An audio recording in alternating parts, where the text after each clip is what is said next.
Fala pessoal, tudo bom? Cheio de assuntos aqui, então nada melhor do que a gente ir para uma mix, né? É incrível que por mais que a gente evite, e olha que a gente evita mesmo, é verdade, mas não tem programa em que a gente não tenha que passar por alguma sinalização evidente da hipocrisia da esquerda mundial. Não tem como escapar. Hoje, pelo menos 2 dos 3 tópicos têm a ver com isso.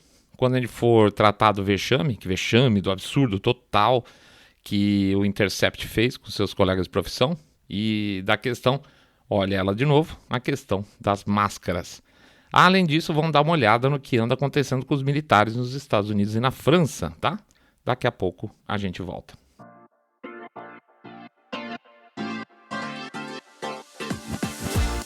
Saindo da bolha. Menos notícia, mais informação para você.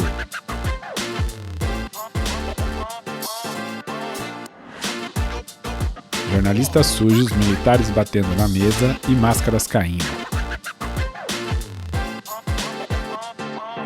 Pois é, pessoal, esse é o nosso Saindo da Bolha 44, na versão mix. Cara, é impressionante a falta de caráter do Partido Democrata americano. Tá complicado não generalizar, porque tirando e eu tô dizendo senador da Virgínia, eu não tô vendo nenhum outro político do partido. Tem a ex-congressista, a ex-congressista, é verdade, e candidata à presidência da República, Tulsi Gabbard. Ela também pode ser considerada uma voz dissonante. Pronto, acabou. Fora 2 políticos do Partido Democrata, eu não vejo nenhuma resistência ao que está sendo feito e proposto por lá. Veja bem, não é que eu queira que os democratas se comportem como republicanos, tá? Não é, eles têm o jeito de pensar deles, as formas de fazer as coisas. Não é uma questão de ver um democrata falando como eu quero ou como eu acho que eles deveriam falar, porque aí seria uma enorme ignorância da minha parte, mas é ver alguns políticos se voltarem contra certos absurdos, pelo menos, só isso, tá? Mas eu saindo da bolha, você mesmo disse que os democratas não são, em princípio, partido de esquerda, e sim um bando de parasitas corporativos? Sim, verdade. Mas enquanto eles estiverem apresentando ideias de esquerda, eu vou ter que criticar os argumentos deles como de esquerda hipócrita. Sinto muito. Isso sem contar os políticos de esquerda mesmo, as esquerdas da gema, como os socialistas democratas, por exemplo, tá? A turma da Alessandra Ocasio-Cortez, aquela bobageira toda lá do Quad, mais Bernie Sanders e tal. Então essa turma é de esquerda mesmo, e o resto é um bando de parasita com discurso de esquerda. Então a gente não concorda com o discurso, a gente tem que criticar de qualquer forma.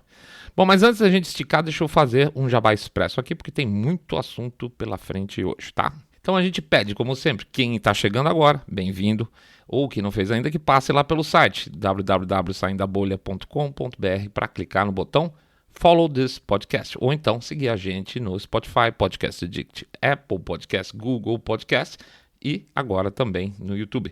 Pede para seguir a gente por lá, tá? Tem um sinalzinho lá também, aquele sininho para ser lembrado quando tem episódio novo do Saindo da Bolha. Me diz que nem sempre funciona, principalmente com canais com temática mais à direita, mas a gente tem esperança de que alguns funcionem. Então, assina, faz o subscription lá, clica no sininho também, tá? A gente pede para vocês, como sempre também, dar um share nas redes sociais se vocês gostarem do episódio e avisar que tem um podcast com cabeça direita, limpinho, supimpa, que detesta o politicamente correto, que vocês gostam e que vocês recomendam. Finalmente, olha, tá rápido já hoje, finalmente falar lá do nosso canal do Telegram. Então, deixo um endereço para vocês, bit.ly/Telegram-bolha, bit.ly/Telegram-bolha. Gente do céu, hoje foi extremamente rápido. Vamos lá, vida que segue. Jornalismo traindo jornalistas. Bom, eu não espero nenhuma piedade da parte de vocês com relação ao grande jornalismo ou à grande imprensa, mas tem horas que eles saem do sério e é complicado até você ser relativamente piedoso com as falhas deles. Falha no bom, ainda estou sendo gentil. O Intercept aqui no Brasil não ficou exatamente com uma boa fama, principalmente depois da história dos teóricos vazamentos de WhatsApp, criminosos, né? Vazamentos criminosos, se foram vazamentos foram criminosos, se não é vazamento nem falo.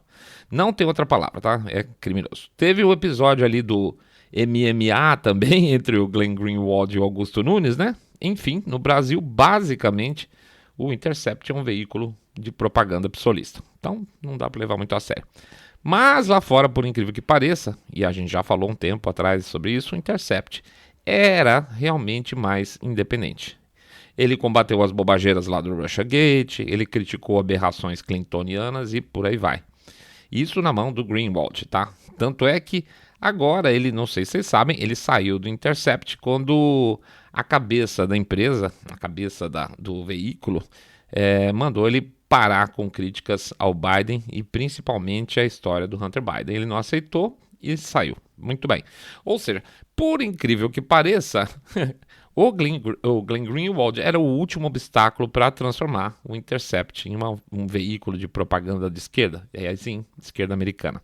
Pois bem, essa semana o que o Intercept fez foi uma das coisas mais canalhas que um veículo de imprensa pode fazer, que é doxing, ou seja, que é expor pessoas com um objetivo aí evidente de intimidação. Talvez algumas pessoas não conheçam o trabalho do jornalista Andy Ngo, NGO, se não me engano, Andy Ngo.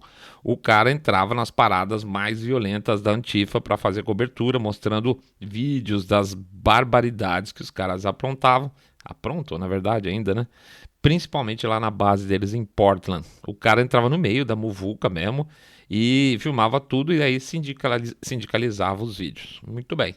Passado um tempo, conseguiram expor o Andy Ngo e aí começaram ameaças de morte contra ele. Pois é, os caras faziam ameaça de morte do bem, né? Porque é tudo bem que vem da esquerda. Até que um dia ele estava cobrindo uma manifestação, na verdade uma baderna, manifestação, uma gentileza também, e descobriram o coitado lá no meio. Ele estava exposto demais, já se falava muito sobre ele. O resultado é que jogaram um bloco de concreto na cabeça dele, que literalmente rachou o cucuruto do cara, o crânio dele, e deixou com ele com sequelas físicas durante um tempo. Nem sei se ele ainda tá lá com a boca torta. Foi uma barbaridade, foi uma coisa animalesca, tá? E nunca pegaram o cara que fez isso, tá? Aí tudo bem, tijolada do bem, né? Bom, o Andy Ngo teve que se mudar de cidade. Eu acho que, inclusive, ele nem está estudando, eu acho, nem está morando mais nos Estados Unidos. Ele lançou um livro e, claro, as livrarias que anunciaram o lançamento do livro dele também foram ameaçadas. Que isso aí, basicamente, deve ser o quê? Queima de livro do bem, né? Pois é, também tem a queima de livro do bem da esquerda.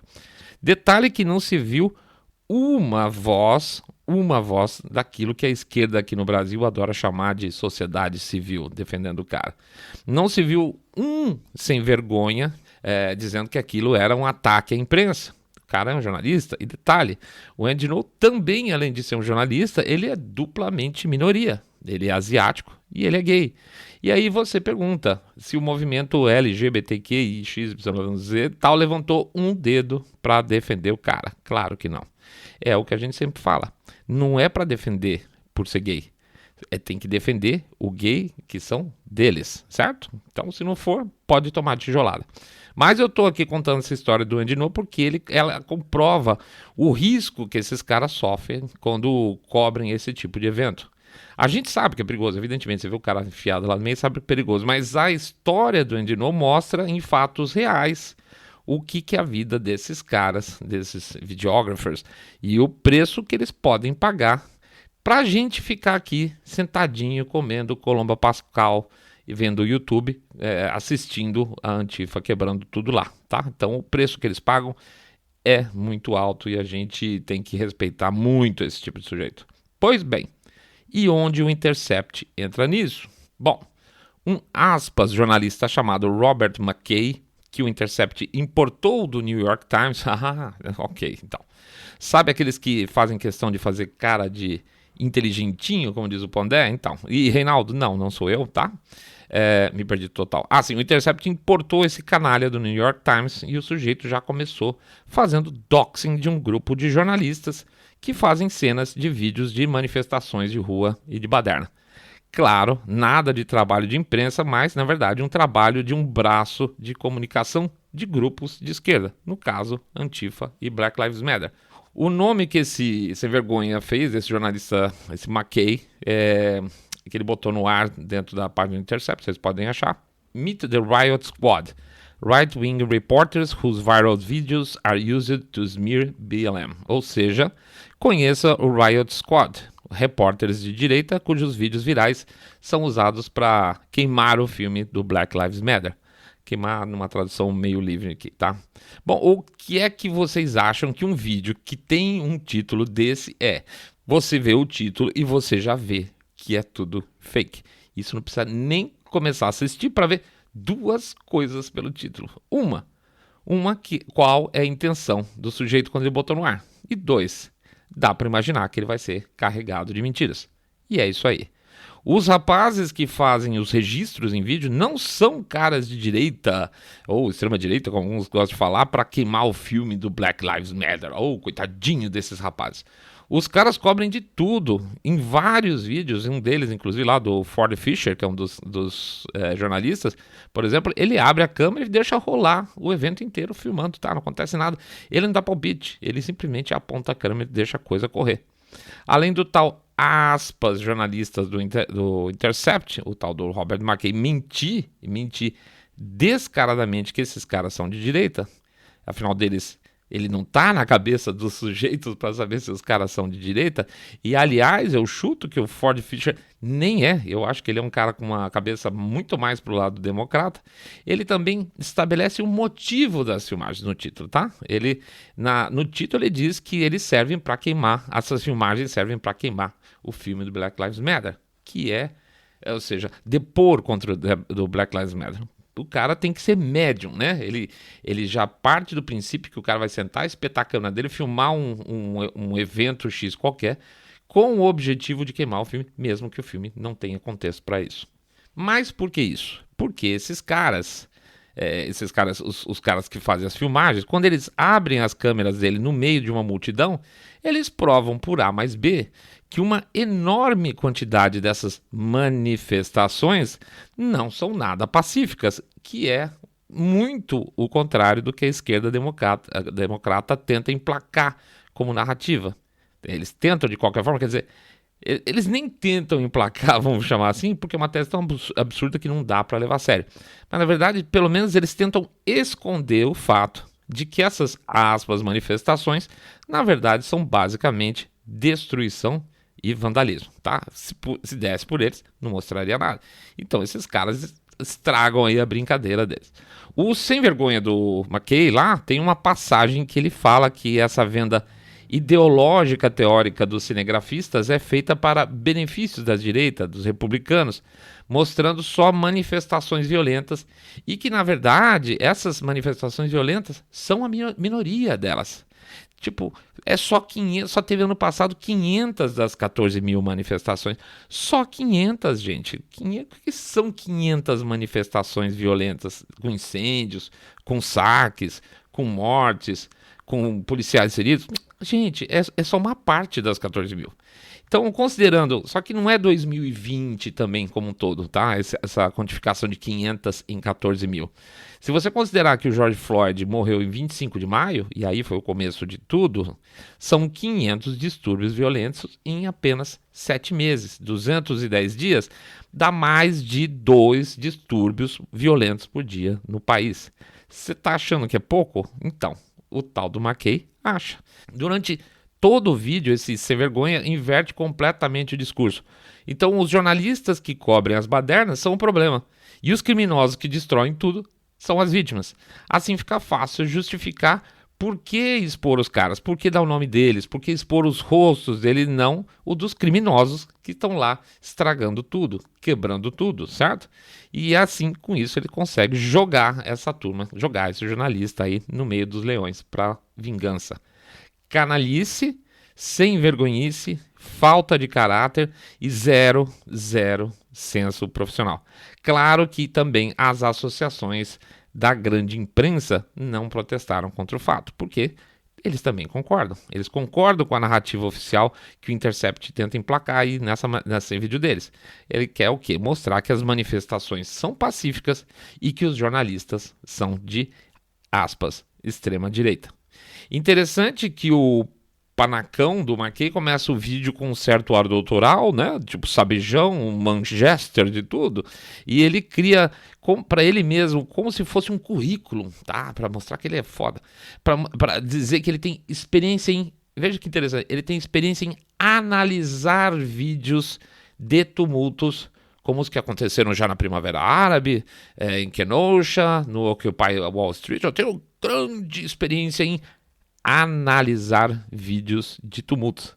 Repara o seguinte, o currículo dele é exatamente pegar os vídeos que esses caras que ele critica fazem, certo? Lá na linha de frente, com todo risco, sujeito a todo tipo de violência, e ficar com a bunda gorda dele sentado no sofá, analisando os vídeos. Ele é um cara muito valente, é muito importante no processo de comunicação, tá? Ele fica dando pitaco sentado no sofá. Bom, se esse é o currículo do cara, ele é tão ruim, mas tão ruim que ele mesmo é capaz de dizer que ele sabe ler o motivo de uma filmagem depois de assistir. Ou seja, se um dos vídeos mostra uma coisa que ele gosta, a motivação é boa. Se o vídeo mostra uma coisa que ele não gosta, a motivação é ruim. É assim que funciona a cabeça desses caras. É assim que funciona essa mente binária de uma ameba de esquerda. Existe o meu certo e o errado, certo? Não existe o meu errado, ou estamos ambos errados, estamos ambos certos. Não, existe o meu certo e o errado. Existe o que concorda comigo e o meu inimigo. Existe a minha virtude e o fascismo, claro. Não importa que o jornalista vá lá para a linha de frente fazer o que os jornalistas deviam fazer, que é reportar fatos. Na visão dele, ele sim é jornalista, porque ele, aspas, analisa a intenção de outros jornalistas. Pode isso? Arrogante, autoritário, pedante. Interessante também que ele diz que analisou vídeos desse grupo de jornalistas e afirma que o que importa é o contexto como eles são mostrados. Tá ok, é o framing, né?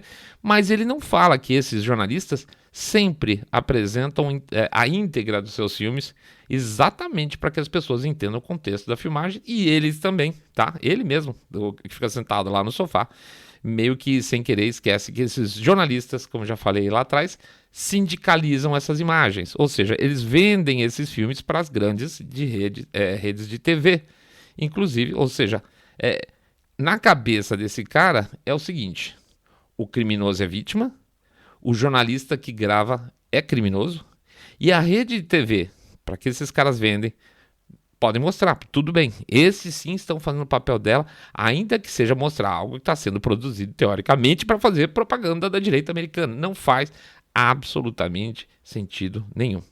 Tudo direita, tudo Trump, gente. Os caras não sabem viver sem o Trump. Tudo é culpa dele. Um dos vídeos, inclusive, que ele mesmo mostra, o McKay, foi no dia da posse do Biden. Aquele dia a Antifa destruiu a fachada no escritório do Partido Democrata. E, gente, isso não pode mostrar.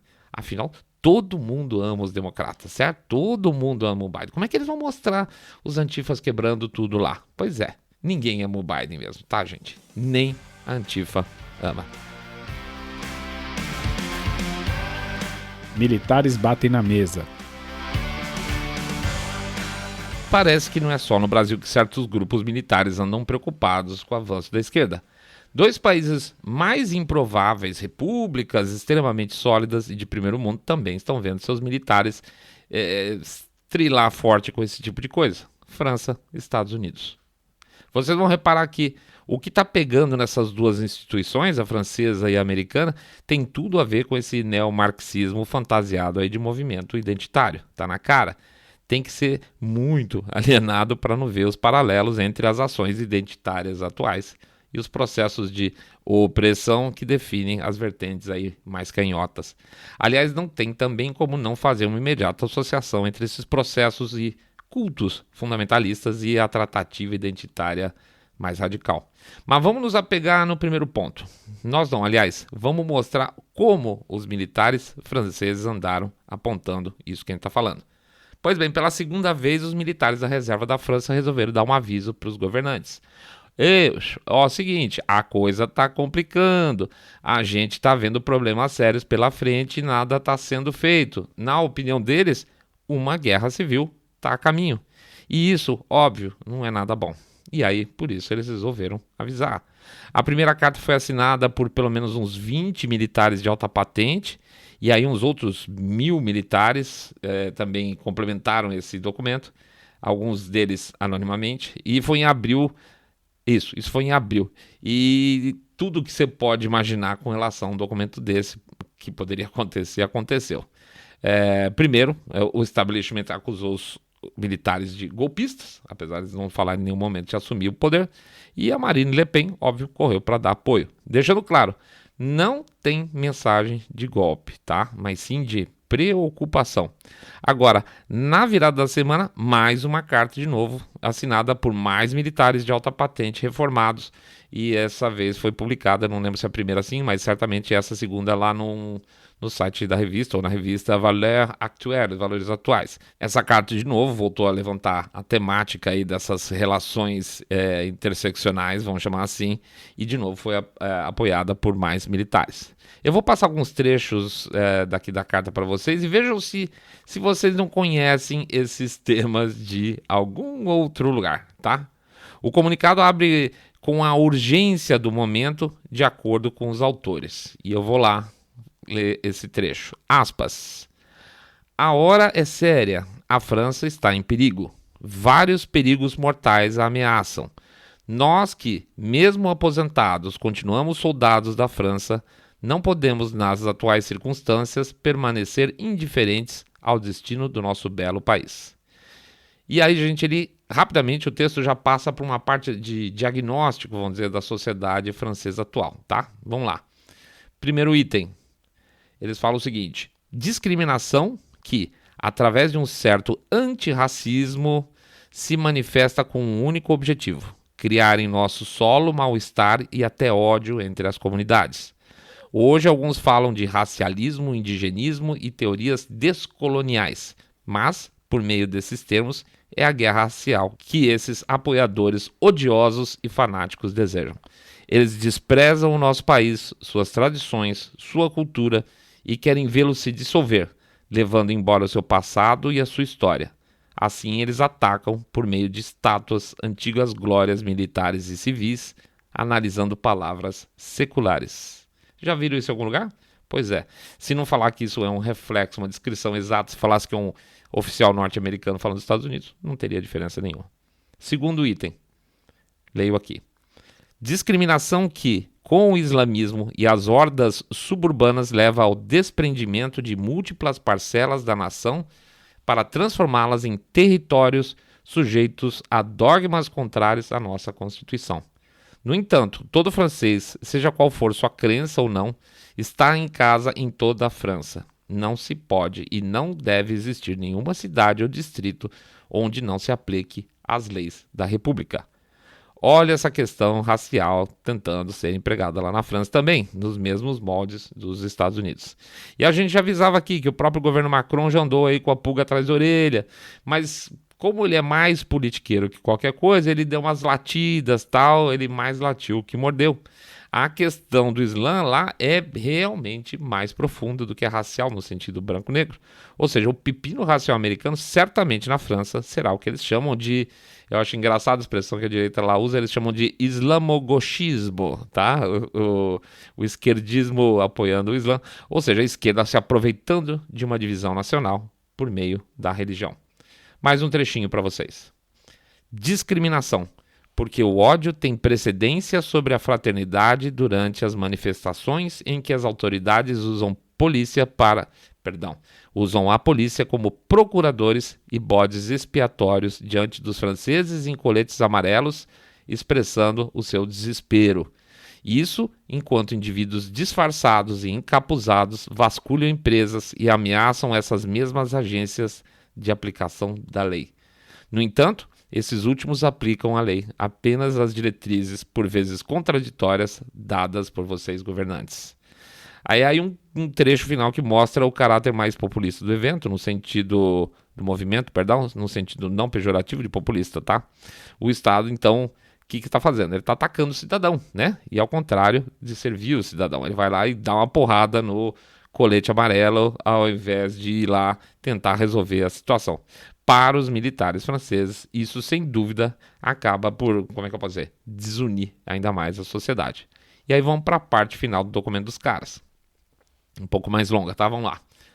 Os perigos aumentam, a violência aumenta a cada dia. Quem teria previsto 10 anos atrás que um professor um dia seria decapitado ao sair da faculdade?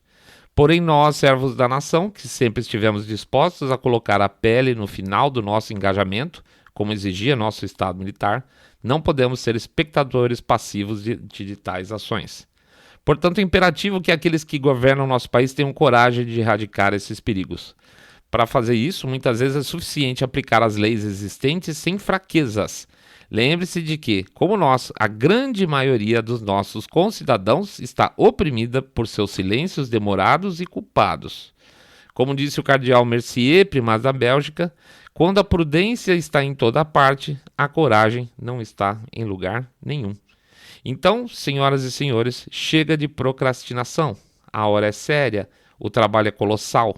Não percam tempo e saiba que estamos prontos para apoiar políticas que levem em consideração a salvaguarda da nação. Por outro lado, se nada for feito, a frouxidão continuará e se espalhará inexoravelmente na sociedade, causando, em última instância, uma explosão e a intervenção de nossos companheiros ativos na perigosa missão de proteger nossos valores civilizacionais e salvaguardar nossos compatriotas no território nacional. Como podemos ver, não há mais tempo para procrastinar. Caso contrário, amanhã a guerra civil acabará com esse caos crescente e as mortes pelas quais você vai assumir a responsabilidade chegarão aos milhares. Pau, tá? Forte, eu achei justo, tá? Bastante justo. E aí, gente, obviamente a imprensa já transformou tudo isso em golpe de Estado. A esquerda francesa ficou horrorizada porque, é claro, a carta fala contra tudo que eles defendem, apesar de menos prazerosamente que a esquerda americana, tá? Basicamente, a esquerda francesa ainda está um pouco assustada com essa situação também. Mas é questão de tempo, por enquanto, tá? Ou seja, é uma situação de por enquanto. O senso de nação francês está mais íntegro que o senso de nação americano. Mas os militares franceses só precisam olhar do outro lado aí do Atlântico para saber o que está vindo para eles lá também. E se vier com força, como tudo na França, que se dá, né, apaixonadamente, vamos chamar assim, pode realmente acabar virando um banho de sangue. Mas como a gente falou, não são só os militares franceses que andaram botando a cabeça de fora, não. Os americanos também andaram dando aí alguns sinais de vida. Engraçado que quando a gente foi revisar nossas anotações dessa parte, a gente não achou com facilidade referências no Google a partir de busca simples. A gente queria achar as referências dos militares. Então, considerando que é um tema recente de agora, se você fizer uma busca usando a expressão, por exemplo, American General Letter, para procurar as cartas generais americanas, você vai encontrar nada na primeira página do Google. E aí você vai para o DuckDuckGo e está tudo lá. Está tudo na primeira página. Os caras são muito cara de pau. Pois bem, 124 generais reformados divulgaram uma carta a partir de um grupo chamado Flag Officers for America, convocando os americanos a assumirem suas posições políticas com firmeza. Eles avisam que a América está em risco de perder seu modo histórico de vida e lembram que acolher as ideias socialistas e marxistas é caminho para o fim disso tudo. Os caras bateram firme no processo eleitoral americano, nas novas leis que estão sendo preparadas pelos democratas, no caminhão de ordem executiva que teve lá no começo do governo Biden e até mesmo nas condições mentais do presidente Biden. Eles desceram porrete no risco de censura que viola os direitos do cidadão, se posicionaram contra qualquer acordo contra a China e Irã, ou seja, foram bem abrangentes. E os oficiais prometeram apoiar e defender a Constituição dos Estados Unidos contra todos os inimigos, sejam domésticos ou estrangeiros. Assim como no caso francês, então, não tem nenhuma menção a golpe ou qualquer coisa, vamos assumir o poder, nada disso. Na carta francesa, os oficiais se dirigem ao presidente, ao Congresso, pedindo ação imediata, e na carta americana o pedido vai direto para a população, pedindo ação política. E ela termina mais ou menos assim. Abro aspas aqui, tá? Trechinho final da carta. Sob um Congresso democrata e atual da administração, nosso país fez uma curva forte à esquerda para o socialismo e uma forma marxista de governo tirânico, que deve ser combatida agora, elegendo candidatos ao Congresso e à presidência também, que deverão sempre agir para defender nossa República Constitucional. A sobrevivência da nossa nação, das nossas liberdades mais caras e valores históricos estão em risco. Nós pedimos a todos os cidadãos a se envolverem agora mesmo em nível local, estadual e nacional para eleger representantes que atuarão para salvar a América, nossa República Constitucional, e fazer com que os atuais mandatários sejam responsabilizados pelos seus atos. A vontade do povo deve ser ouvida e seguida. Viram alguma discurso de golpe aqui? Também não vi. Mas olha, os militares franceses tiveram uma vantagem na carta deles. Pelo menos aconteceu uma gritaria geral e o assunto acabou se espalhando. No caso da carta americana, silêncio absoluto, né? Ainda que a esquerda americana tenha odiado o conteúdo dela, foi só aí usar o aparato da imprensa amiga e tá tudo resolvido. Silêncio total, né? Só que resolvido por enquanto. Varrer problema para baixo do tapete não significa acabar com os problemas. As máscaras, de novo. Ora, vejam só, meus amigos, não é que o evidente acabou de ser formalizado? O CDC, que é quem define os procedimentos que estão sendo utilizados aí nos Estados Unidos para combate à prevenção da pandemia, estabeleceu agora formalmente que quem já foi vacinado e, portanto, está imunizado não precisa mais usar máscara. Gente, deixa eu ser franco com vocês, não era meio óbvio isso? Pois bem, até muito recentemente, aparentemente, não era para a doutora Walensky, que é a chefe do CDC, e nem para o governo Biden. Até 2 dias atrás, por sinal. Pois é. Até 2 dias atrás, tanto o governo como a imprensa, como os corona lovers lá, entendiam que a vacina não era o suficiente para proteger as pessoas do contágio e nem para que as pessoas fossem contagiadas no caso de ter contato com uma pessoa vacinada, que esse vacinado tivesse tido contato com outra pessoa doente, tá? Vamos ser francos, que isso é contra tudo o que eu, pelo menos, já tinha ouvido sobre vacina. Eu sou vacinado para me proteger, certo? Se eu não fico doente, eu não tenho como ficar sintomático, e se eu não fico sintomático, eu não tenho como passar a doença para outra pessoa. Veja, existem sim pouquíssimos casos de pessoas que pegaram 2 vezes, mas geralmente esses casos são associados a pessoas que tiveram baixo contágio da doença a primeira vez e o sistema imunológico dela não chegou a se armar, vamos chamar assim, suficientemente. Sei que eu não estou sendo nada técnico, mas é por aí. Então pode-se afirmar que, de maneira geral, não existe recontágio. Não havendo recontágio ou contágio, a pessoa está protegida com a vacina, fim de papo. É isso, certo? Segundo o CDC, cuja chefe lá, a doutora Walensky, ela teve que dar muita entrevista para explicar essa decisão agora. Na visão do CDC, algumas certezas que não existiam, agora existem. E elas são as seguintes. 1. Que as vacinas em geral protegem para as diferentes variantes. Antes tinha essa história, será que serve para todas as cepas, para todas as variantes? O CDC diz que sim. Então, mesmo aqui no Brasil, quando você ouvir esse papo furado, não sei o que lá, o CDC diz que sim, que as variantes não são tão diferentes assim, a ponto das vacinas não funcionarem em A e funcionarem em B. 2, que existe um número de americanos suficientemente alto vacinado, portanto o contágio está cada vez mais difícil. E 3, que a probabilidade de alguém vacinado passar a doença para alguém não vacinado é muito baixa, quase inexistente até agora em termos de comprovação. Aquilo que eu detesto falar, né? O senso comum já apontava. Mas será que o CDC de repente conseguiu coletar dados suficientes e essa mudança se dá somente por razões científicas? Eles dizem que sim. Muita gente diz que não. Para começar, para os críticos, essa postura de exigir que vacinados usassem máscara estava muito mais próxima de uma decisão política do que científica. Assim como o lockdown, o uso de máscara é, sim, vamos ser francos, um excelente teste de poder do Estado. Cidadãos mais pacatos vão seguir as diretrizes do Estado, a não ser que elas sejam francamente contra a própria existência dessas pessoas ou daquelas pessoas que ela ama, que ela se importa, certo? Eu pego o meu caso. Apesar da bronca que eu venho ficando cada vez mais com esse pano no nariz, e eu uso máscara em situações de, vamos dizer, aglomeração, que eles gostam, dia a dia eu estou usando máscara e cada vez menos. Aliás, eu não canso de ver pessoas dirigindo sozinha com máscara, e agora há pouco eu estava fumando na janela, que é agora umas 11 horas da noite, rua vazia, e um senhor passou na rua totalmente vazia, sem ninguém usando máscara. Sinto muito, né? Não espere isso de mim, tá? Por exemplo, o Mr. Way, nesse exato momento, tá passeando lá com a Melania pelas ruas vazias aqui do bairro, com a máscara pendurada no pescoço, só para não ter que encher o saco dele. Por favor, né, gente? A área externa e vazia e de máscara é um contrassenso total. Mas eu não chego a ficar enfurecido em ter que usar a máscara em outros locais. Então, tá vendo? Eu sou, em certo sentido, o perfil do cidadão pacato. Eu grito no microfone e sigo aí um pouco de cabeça baixa no dia a dia. As máscaras sempre foram um dos meus maiores issues, vamos chamar, das minhas tretas nessa pandemia. O fato deles confessarem, no caso do Dr. Fauci, ter confessado de que quando eles falaram que não era para usar máscara no começo, que era simplesmente para sobrar mais equipamento para os hospitais, para os médicos na linha de frente, me derrubou qualquer fé sobre esse tema, se é que já existia.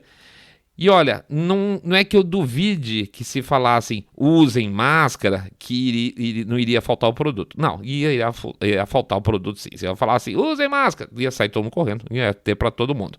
Todo mundo ia sair correndo, mas pense o seguinte comigo, por favor.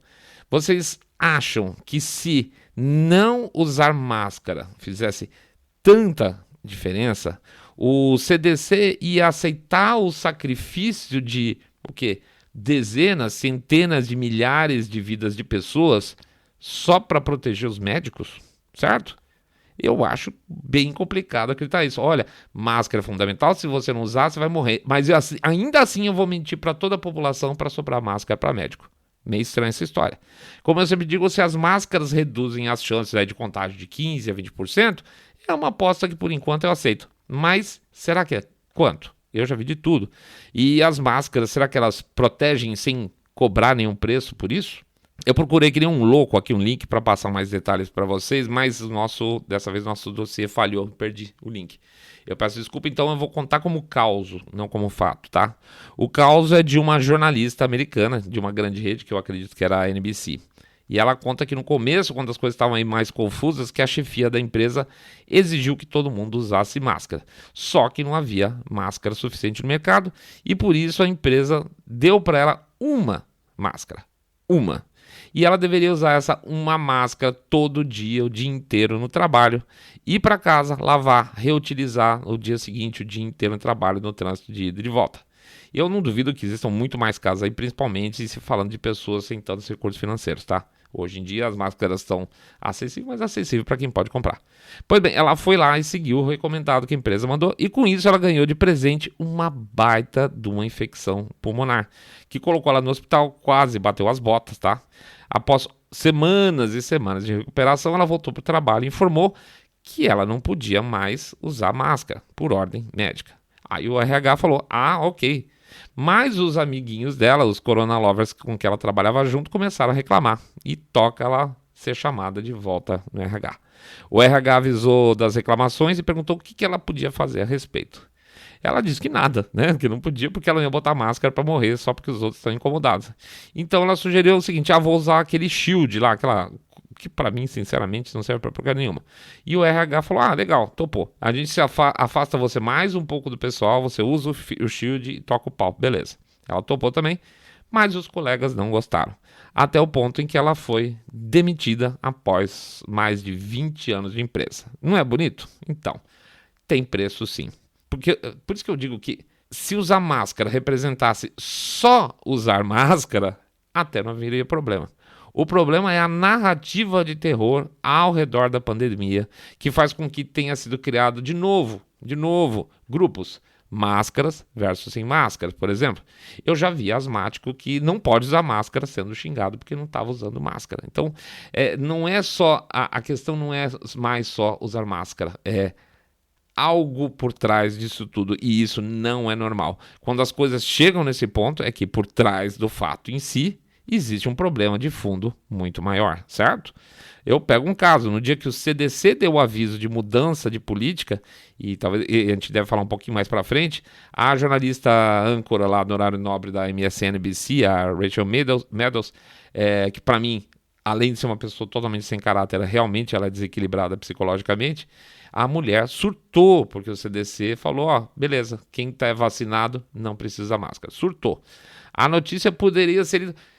Veja se não é isso, se ela não poderia ser lida como uma boa nova. Gente, boas novas. As coisas estão melhorando. Agora, quem é vacinado não precisa usar máscara mais.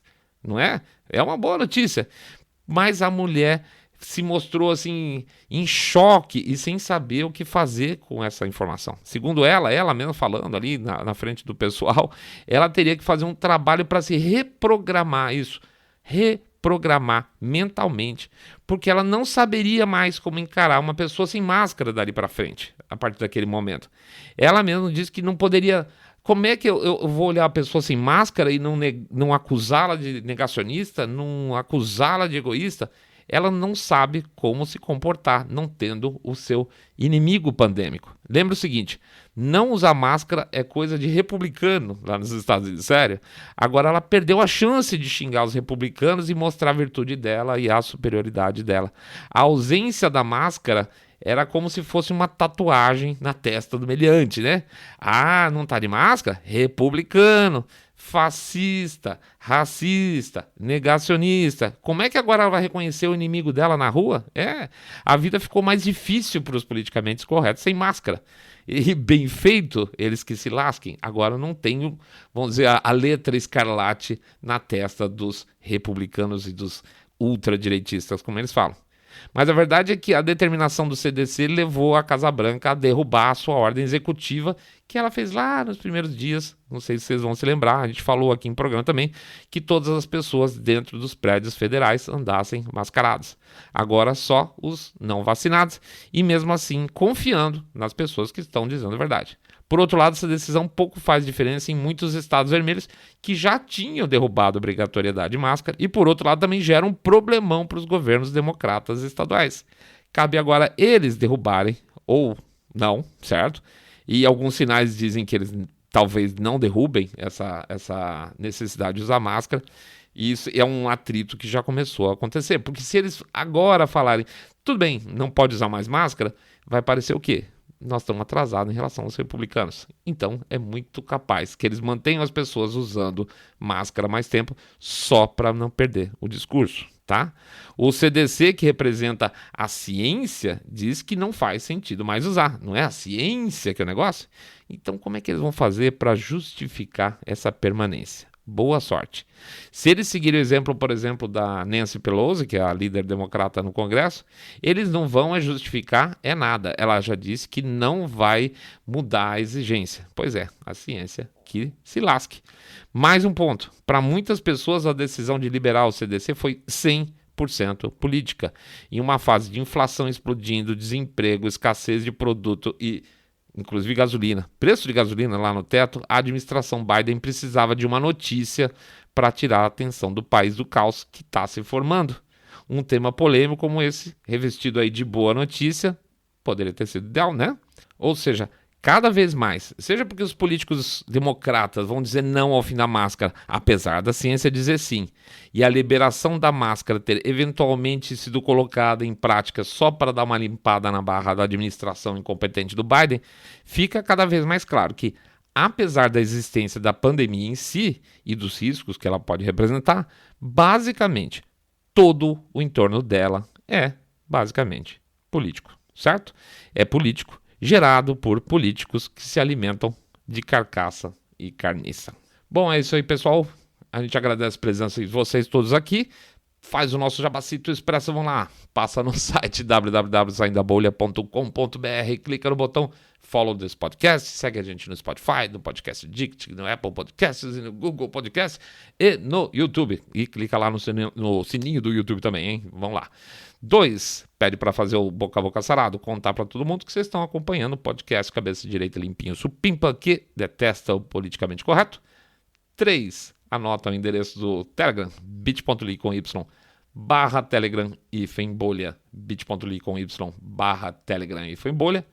Não esquece não, hein? Temos o nosso Apoia-se lá, nosso programa de apoio, que vocês têm planinhos aí a partir de R$5 para poder ajudar a gente a continuar indo para frente. Finalmente, então, a gente está aí começando a semana, segunda-feirona, muita coisa pela frente, números melhorando, né, em termos pandêmicos, tá? Isso é muito satisfatório, fico muito feliz. Daqui a pouco essa porcaria vai acabar. Um grande abraço para todo mundo, fiquem todos muito, muito mais super, super bem. Saindo da bolha.